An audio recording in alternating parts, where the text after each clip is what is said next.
Wouldn't it be something if Francis Ngannou ends up beating Tyson Fury? The odds are stacked against him, as they should be, honestly. You know, you got Tyson Fury, who's been boxing for a very long time, and Francis Ngannou, this is his first boxing match against the best ever, arguably. So, you know, people are looking at Francis Ngannou like the underdog, but at the same time, he's got some serious power that you just can't count out. Conor McGregor gives his thoughts on the matchup, saying the Notorious heads to the kingdom. What's up, guys? The notorious Conor McGregor here. Just getting on to happily announce, I will be heading to the Kingdom of Saudi Arabia early AM tomorrow for the big heavyweight blockbuster fight between boxer Tyson Fury and mixed martial artist Francis Ngannou. Crossover boxing. MMA ventures over to boxing once again, and this time in the kingdom, and this time with the heavyweights. So excited to be there. Can't wait to land, touchdown in Saudi Arabia, see what the country has to offer. And I appreciate the invite sincerely, and I look forward to it so much. I'd like to talk about the bout.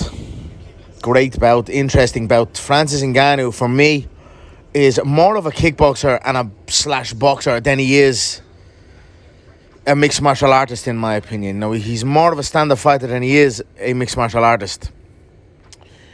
You start throwing in grappling with Francis, you know, it's never good for him. He has a striker's mentality. This will stand to him in this bout. He has a tall ask with Tyson Fury, but you know, any man can land a shot. Tyson can. Tyson does get hit. You would not know. It's going to be a tough ask. I'm excited to see it unfold. Tyson looks great in the build up. It's fast, light, elusive. Could be a seriously stellar performance from Tyson Fury here. And you know, what's the variables? A few variables in it. The Mike Tyson influx into this in Francis Ngannou's corner is very interesting. Francis has power. Francis has big power. With a striker's mentality, you know, if it gets a bit tougher for him in the later rounds, the striker mentality would stand to him versus if it was in a mixed martial artist mentality. So, you know, with power, with that, anything can happen. Mike Tyson in the corner, that type of style could be a kryptonite of a long rangy distance type of fighter in Tyson Fury. And you know, I don't think Tyson's going to want to let Francis test his power on him. And has Mike Tyson given some tips to get inside, to change an angle, to bang a shot that clips the top of the temple, to make it into an interesting bout? You wouldn't know. Also, Tyson Fury is named after Mike Tyson. Mike Tyson, former youngest heavyweight champion of all time, icon in boxing, and Tyson Fury's father, Jon, named his son after Mike Tyson. Tyson Fury. Fast forward a few years, Mike Tyson himself is now training a man to beat his son. That casts so much emotions into it and adds so much onto it. It heaps so much onto the story, and you know, to what type of energy will be in the building, and what type of energy the Furies will be going into that bout with particularly Jon and particularly Tyson.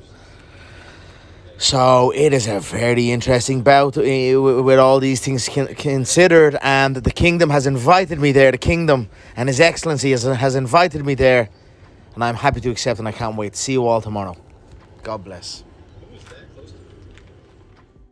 The man who started this whole craze, this MMA versus boxing crossover, Conor McGregor, looks like he's invited to this event. Can't wait to see how that turns out. He also put out another message with a winky face at MMA. What's the crack, UFC, MMA? I don't know whether it's down my crusty in that we can kick the shit out of these little ding-dongs, yeah? One kick, one trip, and we're mauling things for breakfast, yeah. And I'm going out here, and look who's getting brought out on a little regular plane. Your man and his wife, he owes me dough, owes Paradigm dough, yeah. If you know, you know. He's out on a regular plane. I'm out on a big Royal PJ. Wait and see tomorrow. And I asked for a request of a sword, and it was granted. But I was only buzzing. But guess what? I'm getting sick of this little other side thinking of this and that and doing my head in. Well, you want to bring me out, me and your man, for Saudi, though? Is it no, but I'm going to inside trip and drag him by the ankle and... Wah! Where's me 8 million in that court case, Manny Pacquiao, yeah? You owe me 8 million, Manny. You can appeal all you want to hurry up with the appeal. You owe me that though, lad. You can't sign a contract with an agency to represent you and then go and start doing other things like imminently, straight away. You don't need to sign the contract. Are you crazy? Are you stupid, Manny? Are you guys stupid? I'll kick you in the head and in the neck and in the inside leg and take you off your feet and drag you by your ankle across the stage. And what then? I had Floyd bent over. I could have done anything to him. I should have done anything to him, yeah. Should have showed the world, because it's starting to do my head in a little bit, the way the thought process is of all these people, yeah. So I'm on the plane tomorrow. Catch you tomorrow. Conor McGregor has some words for Manny Pacquiao, but yeah, tell me what you guys think about Conor McGregor's thoughts on the matchup between Tyson Fury and Francis Ngannou. And in other news, Logan Paul, who's been criticized over and over again for being on steroids. You know, he said he was going to get tested. We were wondering when it was going to happen, but here we have the results. It seems like it happened after the fight, and he did test negative. Logan Paul reacted to this information and gave his 2 cents on what he thinks about the people that doubted him. I got my results back from VADA today. I want to address the steroid allegations before you see any news. I want to confess I have been taking a lot of Prime Energy and putting it in my mouth and then swallowing it, and that gives me a good boost for my workouts, which makes me have a good physique. The results are negative. Haters, you're gonna have to keep trying. No performance enhancing drugs, like I said. Good luck next time though, you fucking dorks. Dylan Dennis reacted to this saying the testing was a joke. Literally, test after fight, famously easy to beat. Old man in the room wasn't even paying attention. You're a juice head, and prove that with the way the testing was done. Dylan Dennis kind of mad that the test wasn't a little bit more random.